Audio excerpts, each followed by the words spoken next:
Hi, thanks for joining me in another episode of Why Not Go. Really appreciate everyone watching the videos and subscribing. I hope you liked the last video on the Sex Pistols, what they're doing today, and you know what they're up to. They're all very busy. Well, this video is about a different punk band, The Damned. I love The Damned. Well, The Damned were a very early punk band, and I think very influential. They started in July 6th, 1976 was their first live performance, and they opened up for the Sex Pistols. Probably another band who was very influenced by the Sex Pistols, whose first live performance was November 1975. So The Damned, for their first show, was opening up for the Sex Pistols, and I think it's great that they're still going strong today. They're currently on tour with three members of the original band. Of course, Dave Vaney and Rat Scabies and Captain Sensible on guitar. They don't have Brian James, although I do think he toured with The Damned last year, but not this year. This year they have Paul Gray, and so this is the first time they've played with this lineup since 1989. So Paul Gray was in the band back then. I'll show a picture of the current members, the original members today with Brian James. So they're currently on tour. I'm uploading this video June 8th, and they played last night, which is a Saturday, obviously. They played last night, June 7th, at the Fonda Theater in LA. That's right on Hollywood Boulevard. It's a great venue. And tomorrow, June 11th, they play in Santa Cruz. They finish in Portland, and then they go to England. August 8th, they're in Aylesbury, and they finish up the tour at the end of this year in December 18th and 19th at the Roundhouse, obviously in London and Camden Town. That's a great venue. Wish I lived in London. I would definitely go to that one. My friend who I interviewed on this channel, Toby Goldstein, she said that she might fly up to see them at the end of May 31st. So I don't know if she has. They played May 31st in New York City. So if she did, I bet it was a lot of fun. Yeah, they didn't. They're not coming to the Southeast. Otherwise, a lot of bands don't come to the Southeast. It's very disappointing. But that's great. They're all going strong, and this tour has three original members, which I think is great. So I'm going to go back in time. I had a couple people ask me what was it like interviewing The Damned and seeing The Damned in 1977. I'm sure a lot of people in England did. I probably mentioned in an earlier video that I had a fanzine, and so this is the fanzine. You can see it's kind of yellowed with age. And the name of it was actually silent. We were trying to be funny, my friend Sue and I. Sue, who I went to see the Sex Pistols on tour with and did lots of stuff with her in the 70s. We did this fanzine, and the name was actually supposed to be blank, like silent. We thought that was funny. And then and then an asterisk, the fanzine for the blank generation. So that was our fanzine, and you can see Dave Vaney is on the cover because we interviewed The Damned in April 18th and 19th. It was so exciting. That was over 47 years ago. The Damned came to LA, and they were the first punk band the first English punk band to come to LA. So it was very exciting. The LA punk scene was quite small at the time, so we got to interview them for our fanzine. And just a quick note, obviously we were influenced by this fanzine, Sniff and Glue, the legendary Sniff and Glue. I always tried to get this fanzine back then wherever I could in LA. It was hard to find. So this is it's interesting, this is the April-May 1977 issue. And you can see how we copied them. Ours is a little smaller, but and this is our May 1977 issue. So they also have some Damned info in there, and they've got a band called the Cortinas. I don't remember the Cortinas, but they have a band called the Cortinas there. And I loved Mark Perry. I thought he was so revolutionary to do Sniff and Glue. It's funny, it says 30p. Ours was 50 cents, which is a similar cost. We did this fanzine, we did a few issues. I'm gonna guess maybe 6 or so. I can't remember. But we started in early 77. I think the issue that we had before this one was either directly before or after. We interviewed Blondie. That was a big interview, and they were so nice. We interviewed Blondie upstairs in the backstage area at the Whiskey.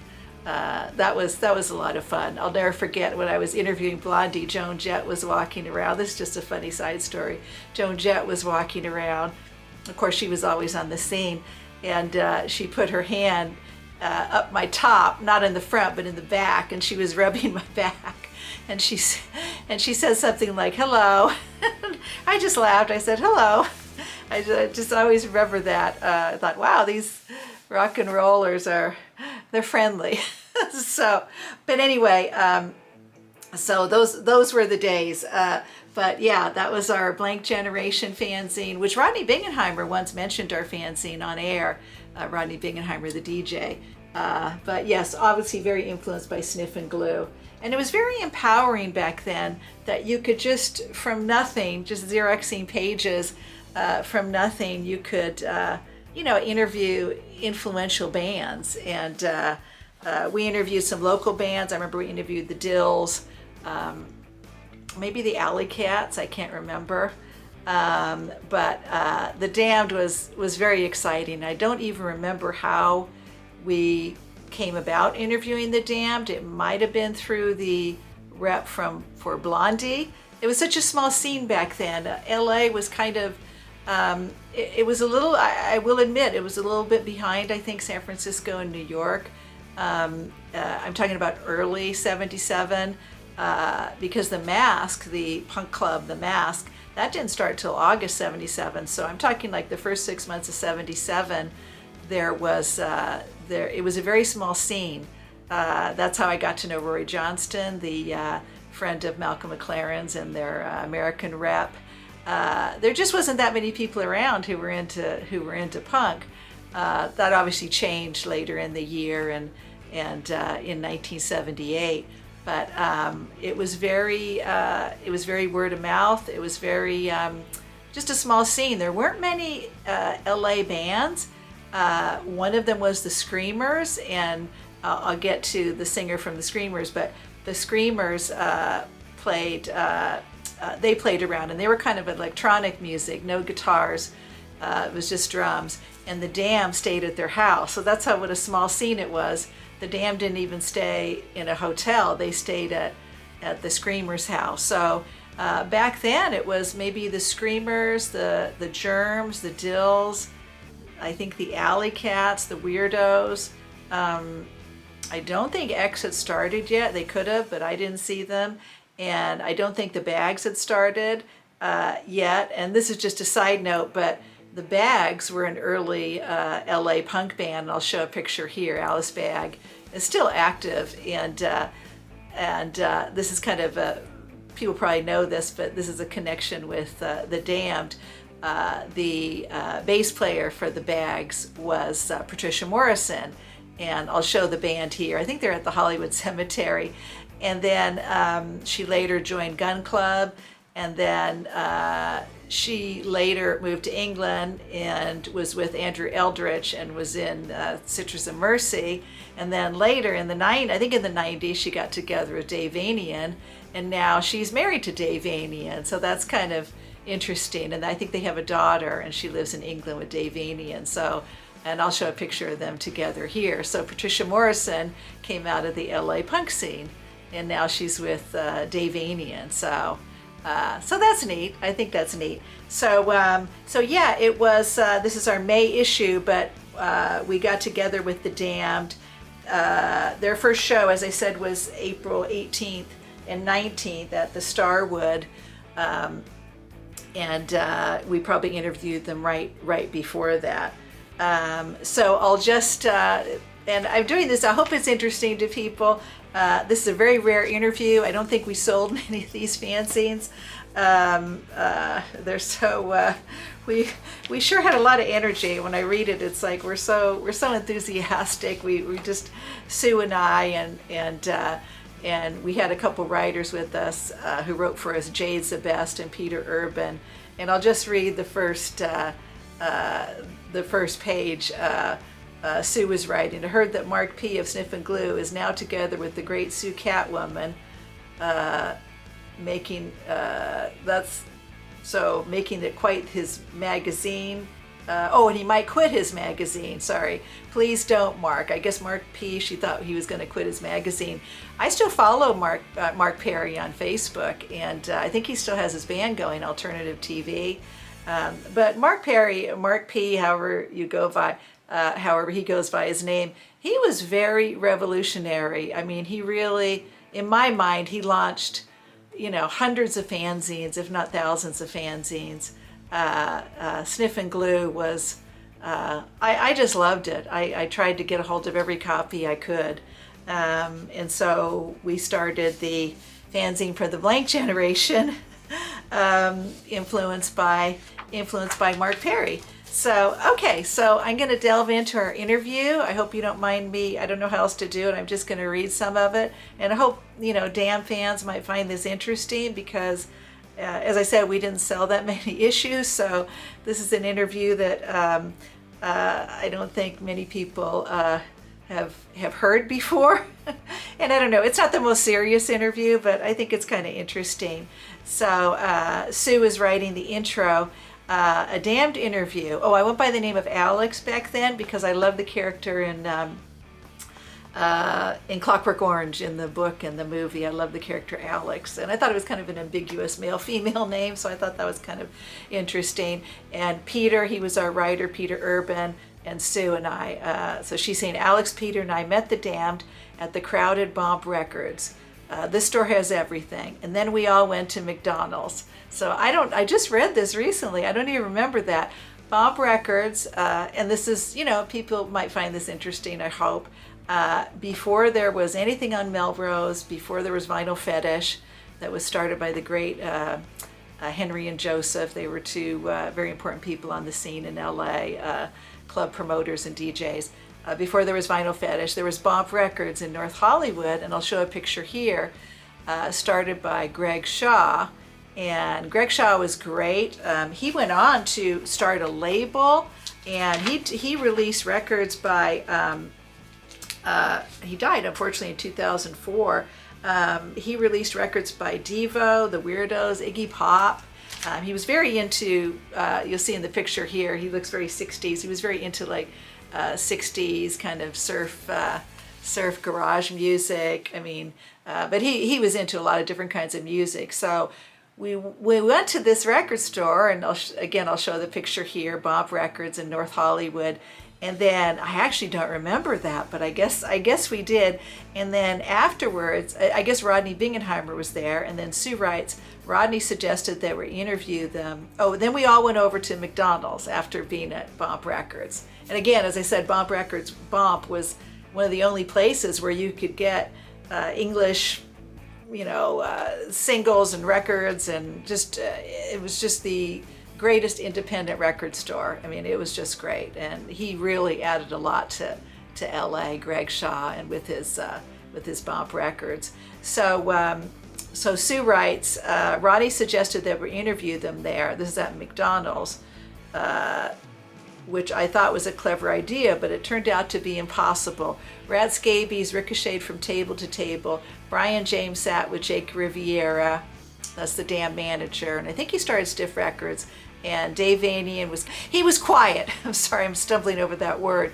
And Captain Sensible sat and ate alone, while Alex and I, that's me, drank Cokes.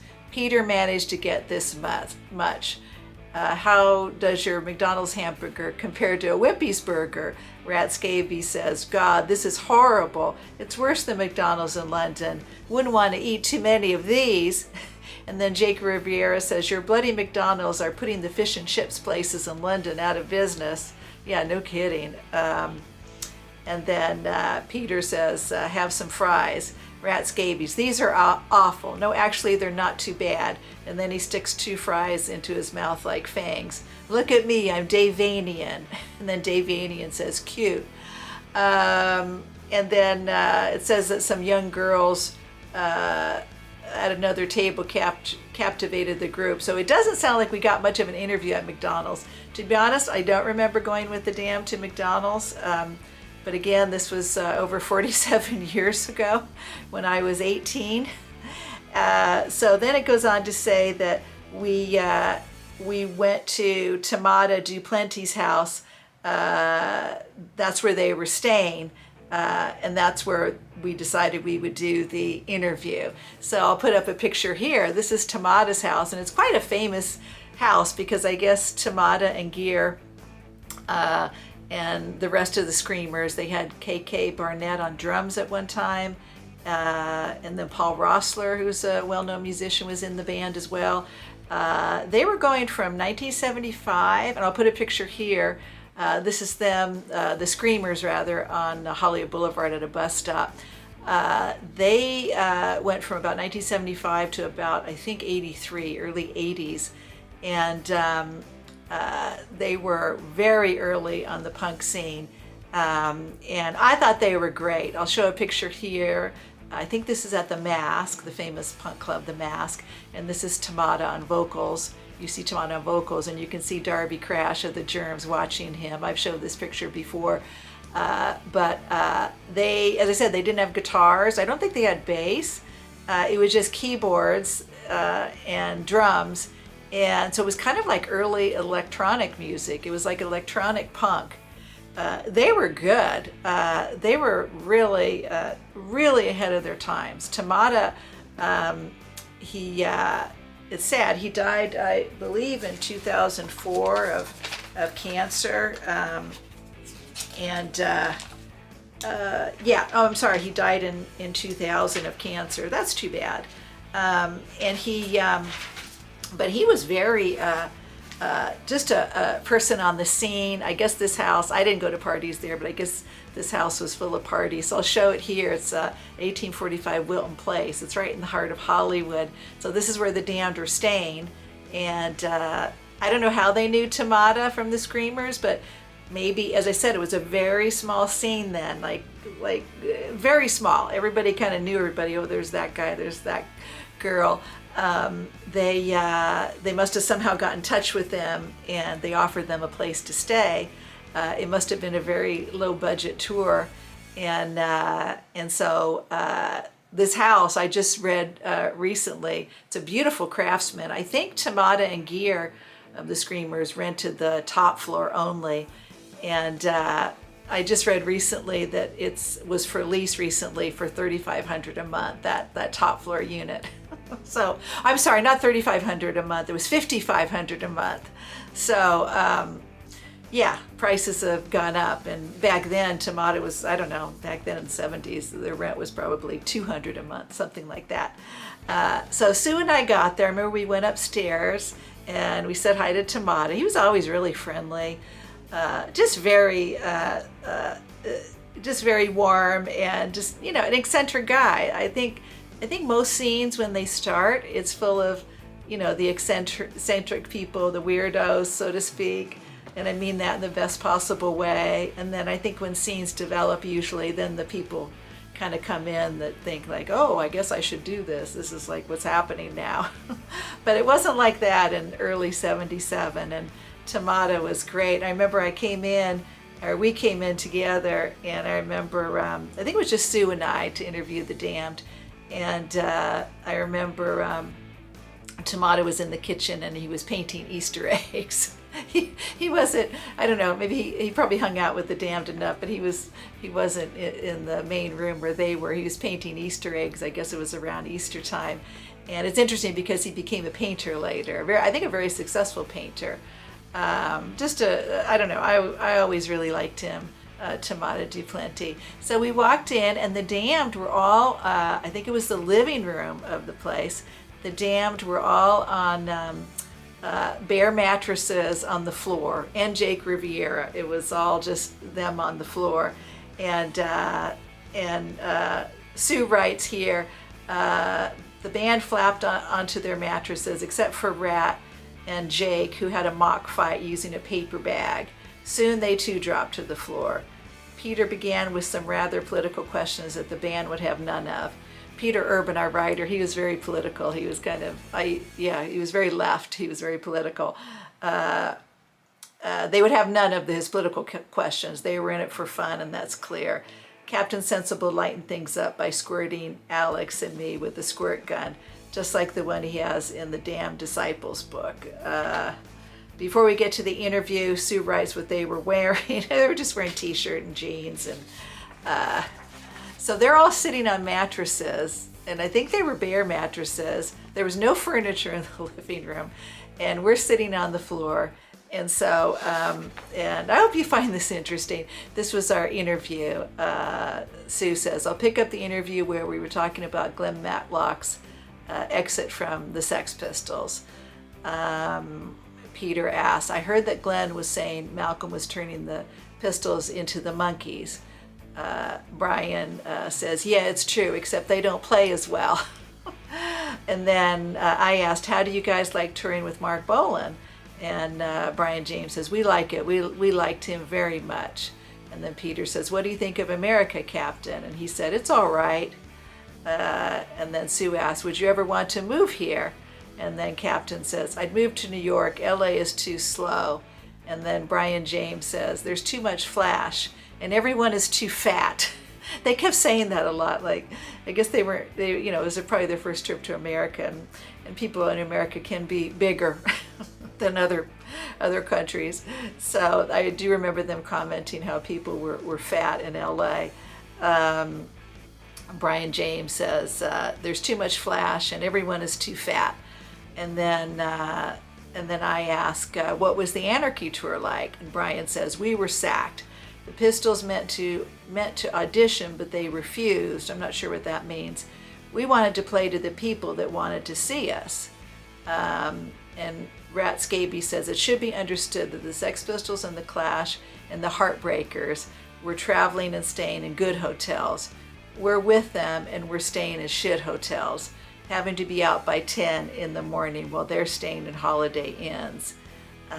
Another reason, Brian says, another reason the Heartbreakers and the Clash wouldn't play the gig is that Malcolm had them all in the pocket. Malcolm was paying them. The Clash manager and Malcolm worked very close together. Yes, that's right. Bernie Rhodes was a Clash manager, and he was close to Malcolm. So Rat Scaby says, we're like outsiders. So I guess the Heartbreakers and the Clash and the Pistols were kind of tight on the Anarchy tour, and they were outsiders, the Damned. Brian says, the only reason Malcolm wanted us on the tour is because we're as big as the Pistols. And then Peter asks, what do you think of the Clash? Rat says, I think they're too political. Brian James says, they're saying, let's change the world and let's be different and not offering anything else. Even the hippie movement, they had something to replace it with. Rat says, I'm not saying let's change the world. It's depressing enough as it is. There's nothing anywhere. And then Peter asks, who writes your songs? And then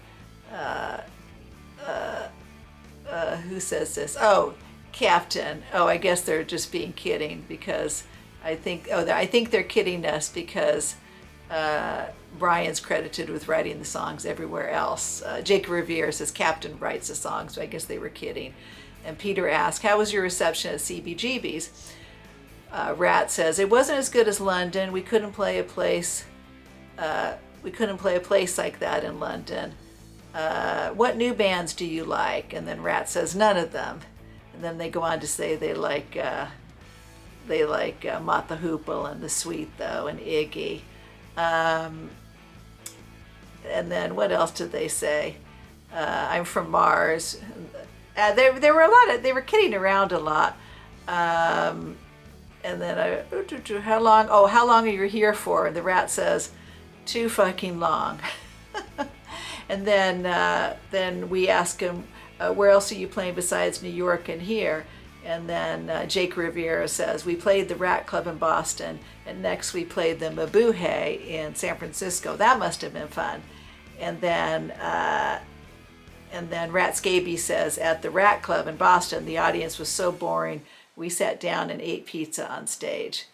And then I asked what happened with television, and I don't remember why I asked that. There must have been something to do with that. And then one of them, I think it's, Jake Riviera says, Tom Verlaine wouldn't have us on. We were supposed to do 4 nights supporting television and 2 nights on our own.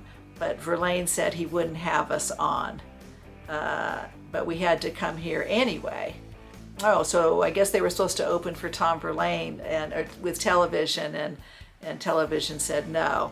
But we'd already booked the flight. And then Peter says, are you making any money? No, we're losing money on this tour, says Rat. We spent the last of our money flying over here. If we don't make enough, we can't get back. And then Jake Riviera says, I'm bored with Hollywood. I'm bored with the sunshine. Too many fat people, too many cars. Rat says, everyone is so rich and fat here. And then Peter says, our writer Peter, has America missed your point? And then Jake Riviera says, well, I haven't noticed people getting slimmer on the street since we've got here. Oh God. Yeah, I guess they thought everyone in LA was like really, really like heavy. So anyway, and then I don't know, there must have been more to the interview, but it sounds like they just kind of kidded around and said that they were, it doesn't sound like they liked LA very much. And then there was one of our writers interviewed Captain later after one of the gigs. They did 2 shows at the Starwood, and then the Starwood, 2 nights at the Starwood, and then 2 shows a night. So they did 4 shows in LA. And so she loved their show, and then later she went with Captain Sensible, and she says a dumb blonde groupie. And they went to Cantor's together. And then it's funny, she says, dumb blonde groupie said, that was fantastic, your act is really fun. And then Captain said, the whole thing about the group is, I don't know what I mean, maybe the audience misses the point. We're not stars, we're anti-stars. We're just ordinary kids that we're just proving ordinary kids can get on stage and do it. We're really not the greatest musicians in the world. And then the girl says, but you're also real fun. And then Captain says, we react differently to each audience. Like in New York, the audience wasn't that good. Well, they were great, but not as good as here. This is the best audience we've had in America. Oh, that's good. So they like the audience in LA. And then Captain says, oh yeah, they're fantastic. They're standing up, they make noise. Some cheer, some boo. It's in New York, it was polite applause. I hate to be rotten about American people, but they miss the point of us. They don't understand. And then the dumb blonde groupie says, you don't think I understand? And then Captain says, probably not. So anyway, so they kid around a lot. I think what was I gonna say? I think, they kid around a lot, but it sounds like they thought LA was one of their best shows. So they played the Starwood, so we interviewed them, and I don't remember how long we were there, and I don't even remember if we went to the Starwood the same day we interviewed them. We could have, I don't know. So I'll show a couple pictures here. I don't remember Dave Anian wearing this gas mask, but he might have at one of the shows. But I do remember Captain being naked at the end, and I don't remember if it was the encore or not, but I remember he was naked. But yeah, they played the Starwood. The Starwood was a great club in LA. It was it was fantastic, and I guess I'll show a picture here. It's on Santa Monica Boulevard in Crescent Heights, and the Starwood was supposed to be where Joy Division was going to make their first like American debut in 1980, but of course Ian Curtis died before that could happen. But the Starwood was going from 73 to 81. It was owned by Eddie Nash, who was kind of kind of a sleazy character. I guess he was friends with John Holmes, the porn star, and he was also implicated in the Wonderland murders. He was somehow involved, and that was a notorious murder that happened the notorious murder that happened in Laurel Canyon. So, but it was a great club. There was one room where you could dance, and then there was another room where the live bands were. I love The Damned. I remember when they came out, their first song, I wrote down, their first song was I Feel Alright by the Stooges. That was great. And then of course they did Born to Kill, Neat, Neat, Neat, New Rose. I was pogoing like crazy in the front. I just loved every minute of it. Just something about The Damned. I mean, I think they're great on record, but live I think is where they really shine. They're just so fun to watch, between Captain and Dave Vanian, and at that time Brian James and Rat Scabies. They all have such unique personalities. I loved it. Looking back, whenever I look back at these memories, I think, God, they played 2 nights. Why didn't I go both nights? I don't think I went both nights, but maybe I did, but I don't think I did. I think I just went one night. Maybe I saw them twice because they played 2 shows in one night. I remember Rodney Bingenheimer, he announced them. And it was a big deal, like the first English punk band. Of course, we were all waiting for the Sex Pistols, at least I was, but the Damned were great. They were fantastic. And I'm so glad that they're still going. I'm so glad that they're still going today. So afterwards, we went backstage and talked to them some more. And I remember Sue, I think she had a crush on Dave Vanian.